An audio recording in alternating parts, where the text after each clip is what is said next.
যেখানে তুমি রবে সেখানে আমি হব ছায়া। গানের এই লাইনটা শুনলেই প্রথমে আমার জায়েদ খানের কথা মনে পড়ে। গানের মূল শিল্পী এন্ড্রু কিশোর দাকেও মনে পড়ে না। তার আগে জায়েদ খানকে মনে পড়ে। এর কারণ হচ্ছে জায়েদ খানের আত্মবিশ্বাস। এই মানুষটার সম্পর্কে নানান রকমের সমালোচনা করতে করতে করা যায়। তিনি ভালো নাচতে পারেন না।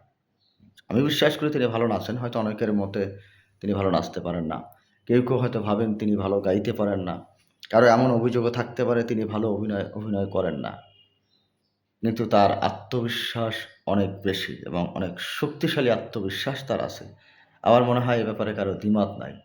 এবং প্রত্যেকটা বাঙালির এই পরিমাণ আত্মবিশ্বাস থাকা উচিত।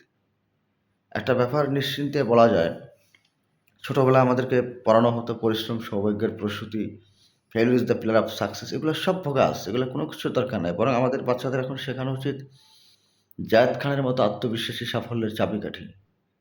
জায়েদ ভাইয়ের মতো আত্মবিশ্বাস থাকলে সে জীবনে ফেল করতে পারে না।